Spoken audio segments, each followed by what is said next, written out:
Selamat sejahtera.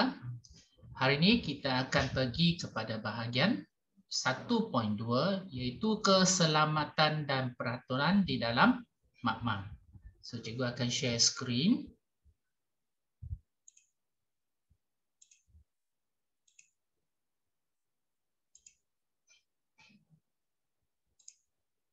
Baik, untuk keselamatan dan peraturan dalam makmal biologi, so kita akan tengok, so yang ni anda dah biasa dah. So tingkatan 1, 2, 3 pun anda dah tahu keselamatan dan peraturan dalam makmal biasa. Makmal sains biasalah. Okay, kita tengok apa yang perlu. Alright, so makmal biologi ni penting untuk menjalankan penyiasatan saintifik. So untuk mengelakkan perkara yang tidak diingini berlaku, so kita harus ataupun kita kena sentiasa mematuhi peraturan dan langkah-langkah keselamatan dalam makmal biologi. Bukan makmal biologi saja, tapi makmal-makmal yang lain. So kita juga mesti mengenali peralatan perlindungan diri yang disediakan serta memahami fungsi-fungsinya. So apakah peralatan perlindungan diri yang kita perlu tahu? Okay, kita akan pergi satu persatu nantilah. Kita tengok stesen pancuran kecemasan. Right, so tengok gambar raja ini. Yang ini adalah satu stesen pancuran kecemasan. So dekat sekolah tak ada kot. Okay, so biasanya yang ni ada dalam kilang-kilang ataupun biasanya kilang-kilang lah, perindustrian yang untuk keselamatan mereka ada pancuran kecemasan. Digunakan apabila bahagian badan terkena bahan kimia ataupun bahan-bahan yang berbahaya. So, mereka akan tarik tali ini, air akan keluar. So, mereka akan basahkan ataupun mereka akan bilas baju mereka dengan air. Kita tengok seterusnya. Yang kedua adalah stesen pencuci mata. Stesen pencuci mata ada dekat sini, bawah sini. Okey, yang ini adalah stesen pencuci mata. Digunakan untuk mencuci mata apabila terkena bahan kimia ataupun bahan-bahan yang berbahaya. Biasanya pada muka, pada mata dan sebagainya lah. Kebuk wasap. Alright, kebuk wasap digunakan untuk mengelak daripada terhidu gas-gas yang berbahaya seperti klorin, bromin dan nitrogen dioksida. So, kebuk wasap yang ni. So, yang ni adalah kaca. Boleh ditarik ke bawah, tolak ke atas, boleh. So, ada pump dekat dalam tu. Pump tu akan mengepam gas tu dan dikeluarkan daripada makmal. So, biasanya kita akan buat kerja dalam sinilah. Alright, so dalam sekolah kita ada kebuk wasap di dalam makmal kimia. Alright, makmal Cikgu Roshidah lah. Dekat belakang tu ada kebuk wasap. Okey, alright, kita tengok seterusnya. Kabinet aliran lamina. So, yang ini adalah satu kabinet menyediakan aliran udara yang ditapis di ruang kerja yang bersih di dalam kabinet aliran lamina. Maksudnya dalam kawasan sini, semuanya gas tu akan ditapis. Maksudnya gas yang keluar tu akan ditapis supaya keadaan dalam sini sentiasa bersih. Alright, so dekat sekolah tak ada lah. Yang ni tak ada. Next, kabinet keselamatan biologi. So, yang ni penting. Okey, terutamanya sekarang kan ada COVID-19 kan. So, macam mana mereka menyiasat ataupun melakukan eksperimen tentang COVID-19 ini, mereka perlu lakukan dalam kabinet keselamatan biologi. Sebab yang ni kabinet dia menyediakan ruang kerja yang tertutup, maksudnya tertutup macam ni. Ini gelas, kaca. Hanya tangan saja boleh masuk dekat bawah. Okey. Tertutup untuk mengkaji bahan yang telah ataupun berkemungkinan dicemari oleh patogen. Okey, apa maksud patogen di sini ialah patogen adalah mikroorganisma, sama ada virus ke, protozoa ke, bakteria ke dan sebagainya yang boleh menyebabkan penyakit.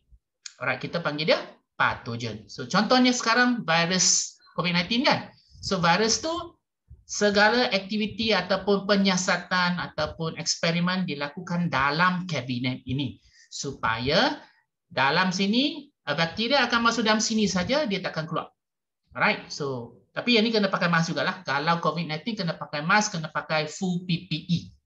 Okay, so yang ni hanya untuk eksperimen biasa kot. Right, kita tengok seterusnya. Yang ini adalah dalam buku teks anda. Yang ini adalah peralatan yang anda boleh pakai dalam makmal. Sepatutnya pakai. Okey, kita ada goggle. Yang ini kacamata, tapi dia transparent untuk mengelakkan mata daripada terkena bahan kimia berbahaya. Kemudian kita ada topeng muka, mask.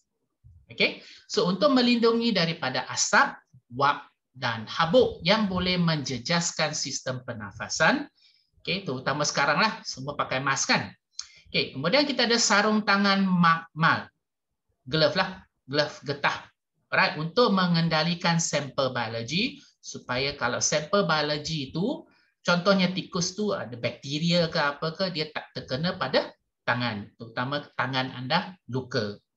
Okey, pencuci tangan untuk membasmi kuman pada tangan, kalau pakai pencuci tangan, baju makmal untuk melindungi badan dan pakaian daripada percikan bahan kimia yang berbahaya. Contoh anda buat eksperimen tu, buat asid ke, alkali ke, tiba-tiba tu tertumpah, asid tu terkena pada baju, mungkin akan menyebabkan badan ataupun pakaian tu terbakar.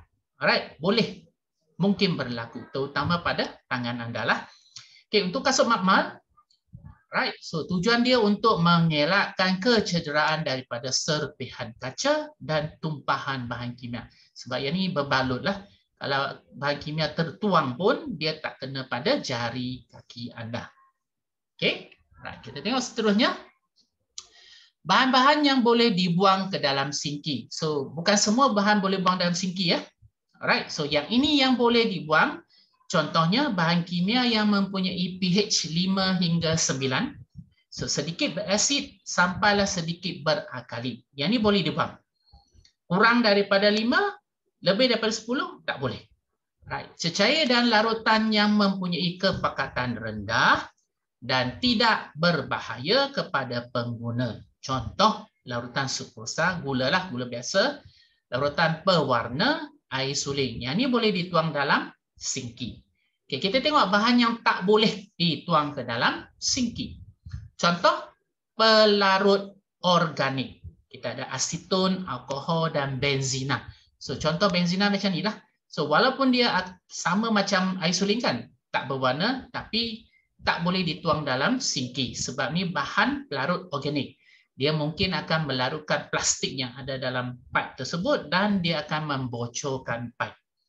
Right. So kalau dituang dalam sinki, dia masuk dalam tanah pula dan dia akan menyebabkan pencemaran pada tanah tersebut. Okey, bahan kimia yang pH kurang daripada 5, maksudnya berasid, sangat berasid ataupun lebih daripada 9, sangat berakali, tak boleh dituang ke dalam sinki juga. Alright. So sebab daripada sinki nanti dia akan masuk dalam tanah kemudian. Okey, bahan kimia, asid, grease, minyak. So grease dan minyak ni mungkin dia akan menyebabkan pertumbuhan mikroorganisma dalam sinki tersebut dan ia juga boleh menyebabkan sinki tersebut tersumbat. Okey, kita tengok seterusnya. Bahan lain yang tak boleh dibuang ke dalam sinki, sisa pepejal. Yang tadi itu cecair, sisa pepejal, bahan kimia, kaca getah, semua tak boleh buang dalam sinki. Right, terutamanya kalau katakan dalam makmal cikgu, ada yang bawa makanan gula-gula, mereka bubuh pelapik gula-gula tersebut, buang dalam sinki. So lama-lama sinki itu akan tersumbat. Okey, logam berat. Logam berat di sini merujuk kepada merkuri. So merkuri ni sangat berbahaya sebab dia adalah racun. Right, terutama kalau dia masuk dalam peredaran darah kita. Okey, bahan meruap. Bahan meruap contoh tadi alkohol. So sebab alkohol tu dia meruap, dihasilkan gas. Kalau ada percikan api, berlakulah kebakaran. Okey, kita tengok seterusnya bahan-bahan yang tak boleh buang dalam sinki lagi. Bahan toksik, bahan sisa organik, contohnya mikroorganisma dan bangkai. Okey, bangkai haiwan yang kita gunalah. Alright, tak boleh buang dalam sinki lah. Bahan reaktif, contoh logam-logam yang reaktif, asid kuat, alkali kuat, tak boleh buang dalam sinki. bahan radioaktif. Contoh gambar macam ni. So, tapi bahan radioaktif ni kita jarang guna dalam makmal. Okey. Seterusnya, so kalau katakanlah kita ada sisa-sisa biologi, tak boleh buang dalam sinki, so macam mana kita nak mengurusnya? So, selepas menjalankan eksperimen, terdapat bahan sisa yang perlu diuruskan dengan teliti sebelum dibuang. Kaedah menguruskan bahan sisa biologi yang berlainan mengikut prosedur operasi piawaian, SOP lah biasanya kita panggil. Kita tengok apakah kategori bahan sisa biologi yang kita gunakan. Kita ada kategori A, kategori B, kategori C, kategori D. So A, kategori sisa yang tajam. Contohnya seperti picagari, jarum, kaca, scalpel, dan lain-lain alatan tajam yang boleh menyebabkan luka. Alright, so yang ni kita masukkan dalam bekas yang telah disediakan khas untuk sisa tajam. Bekas ini tidak perlu disterilkan. Maksud disterilkan di sini ialah dibasmi kuman. Maksudnya dia bunuh semua kuman dia. So maksud sisa tajam ini tak perlu. Kita tak perlu sterilkan dia. Tapi untuk sisa tidak tajam pula, seperti sarung tangan, kertas tisu, piring petri, bekas kurutu plastik dan agar yang telah mengeras, maksudnya agar-agar lah kita gunakan agar-agar untuk membiak ataupun mengkurutu bakteria. So yang ni perlu dibungkus dahulu dalam beg plastik biobahaya, tahan autoclave, disterilkan di dalam autoclave. So autoclave ni adalah satu alat, dia seakan-akan macam periuk tekanan. So kita masukkan bahan plastik biobahaya tadi masuk dalam autoclave, kita panaskan dia lebih kurang pada 120 darjah Celsius selama dalam setengah jam. Dan semua bakteria dan spora yang ada dalam tu semuanya akan matilah. Barulah kita masuk dalam tong biobahaya yang telah disediakan. So beg plastik bio ni tidak boleh dibuang ke dalam tong sampah biasa. So tak boleh. Alright.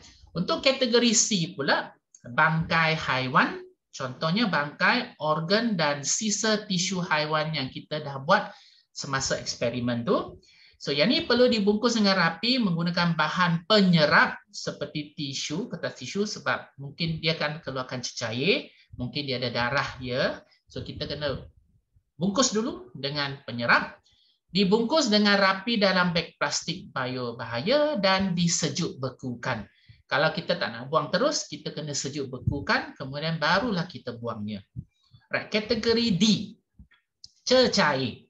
So, kurutu kaldu dan medium cecair seperti darah.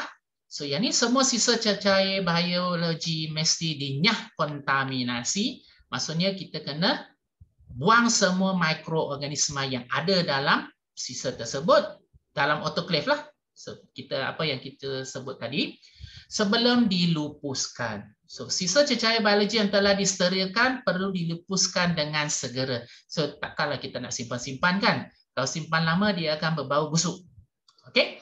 Right. Yang ini adalah kategori bahan sisa biologi yang anda kena tahu dan anda kena tahu macam mana kaedah pengurusannya.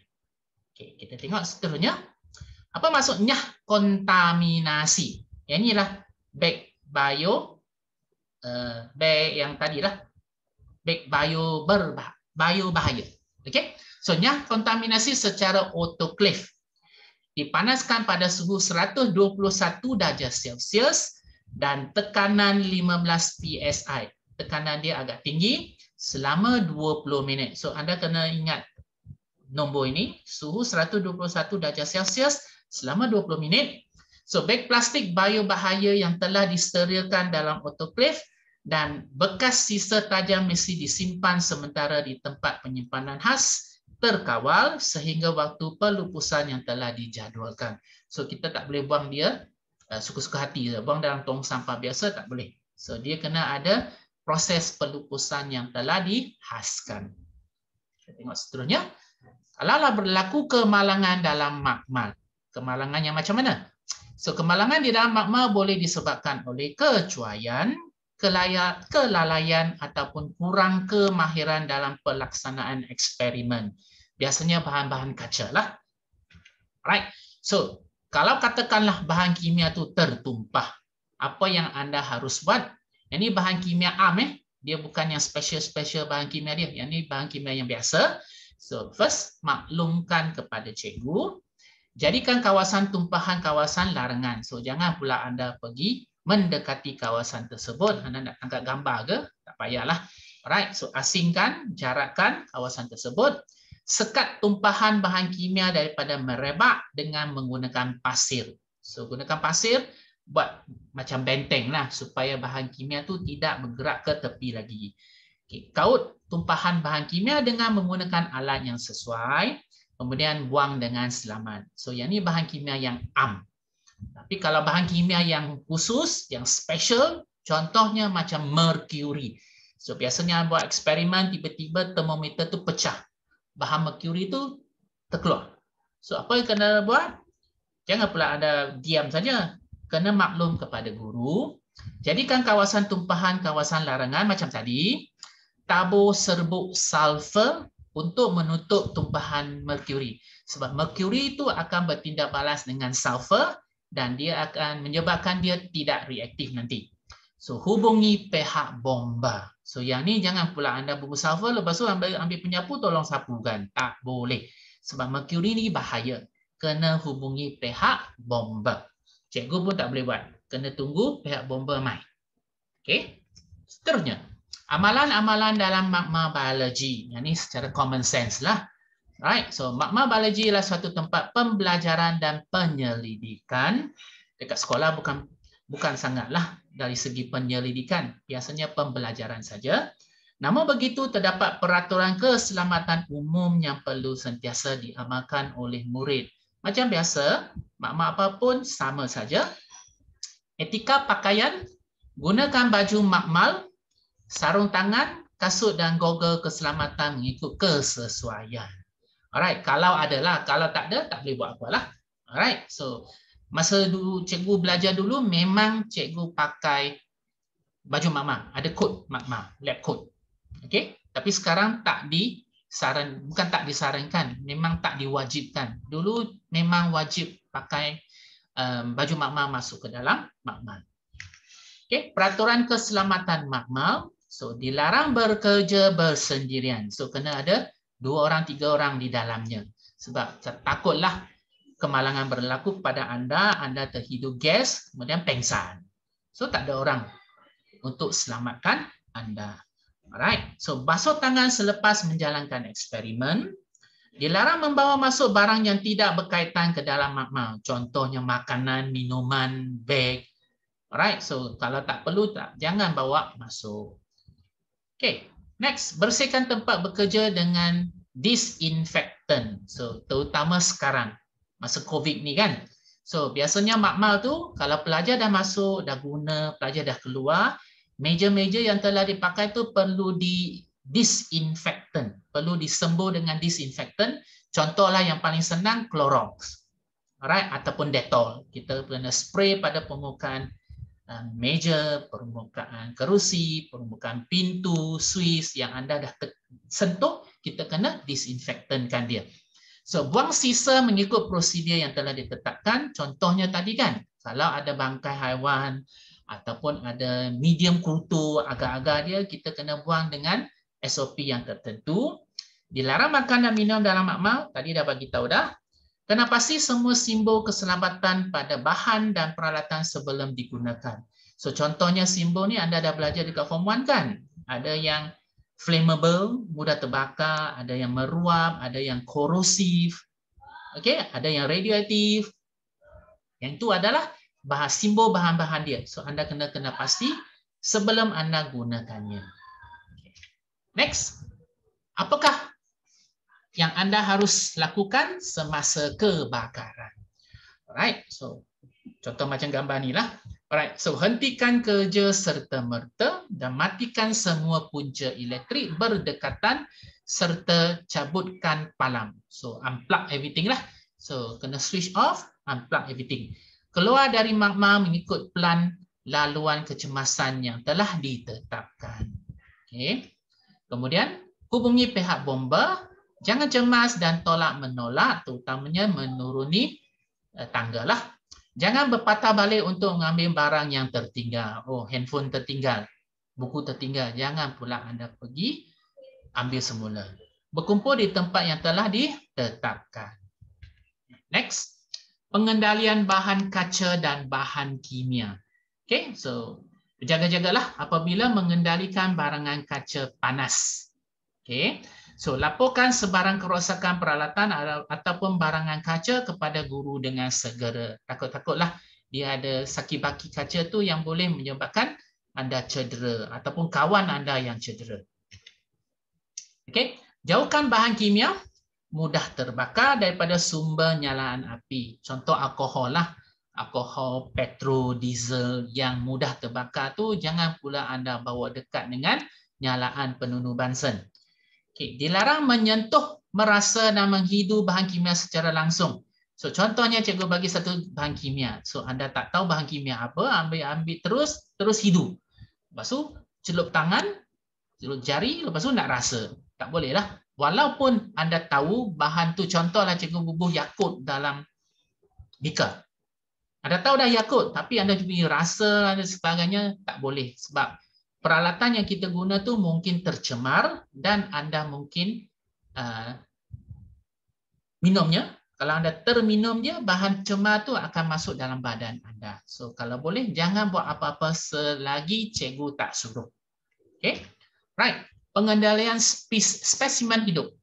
Alright, spesimen hidup, contoh dekat gambar ni adalah tikus, pembedahan tikus. Gunakan sarung tangan yang sesuai ketika mengendalikan spesimen biologi. Spesimen yang tidak berbahaya dan telah dibedah hendaklah ditanam ataupun disejuk bekukan. Contoh macam ni lah bangkai dia, sama ada anda nak tanam dia ataupun nak sejuk bekukan dia untuk guna seterusnya. Biasanya kita tanam sajalah. Okay, seterusnya, setelah anda gunakan bahan spesimen biologi tadi, cuci tangan dengan bahan pencuci antiseptik sebelum dan selepas eksperimen. Semua permukaan dan tempat kerja hendaklah dibersihkan dengan disinfektan sebelum meninggalkan makmal. Sebab kita tak tahu, contoh tadi, tikus yang kita guna tu mungkin telah dijangkiti penyakit. Mungkin ada bakteria dia, so silap-silap bakteria tu ada pada permukaan meja, kawan anda sentuh, habis. Alright, so mungkin dia akan tercemar dengan bakteria tersebut. Next, alright, so maklumkan kepada guru untuk bantuan kecemasan lah. Alright, so hubungi talian kecemasan, pindahkan mangsa dari tempat kejadian, beri rawatan kecemasan CPR bagi yang tahu, kalau tak tahu, tak boleh buat apalah. Alright, so jadikan tempat kemalangan kawasan larangan. Okay. Amalan sikap saintifik dan nilai murni, yang ini common sense. So, minat dan sifat ingin tahu tentang alam sekitar, jujur dan tepat dalam merekod serta mengesahkan data, yang ini biasanya kita lakukan semasanya membuat eksperimen. So, data-data yang kita dapat tu kita catatkan sejujurnya lah, tak payah tukar-tukar. So, rajin dan tabah dalam menjalankan sesuatu eksperimen, sesuatu kajian. Okay, bertanggungjawab terhadap keselamatan diri dan rakan serta alam sekitar. Itu sebab jangan buang sisa-sisa bahan kimia yang tak sepatutnya buang dalam sinki lah. Sebab kalau buang dalam sinki, dia akan mencemarkan alam sekitar. Menghargai dan mengamalkan kehidupan yang bersih dan sehat. Menghargai sumbangan sains dan teknologi dan berfikiran kritis dan analitis, terutamanya sekarang lah. So ramai pelajar dia kurang berfikir. Okay, right. So itu sahaja buat hari ini. So keselamatan dan peraturan dalam makmal biologi. So cikgu harap anda faham apa yang cikgu nak sampaikan. So kalau ada masalah, ada soalan, anda boleh tanya dalam grup WhatsApp cikgu nanti ya. Alright, so latihan cikgu akan beri dalam grup WhatsApp nanti. Okey, itu sahaja. Sekian, terima kasih.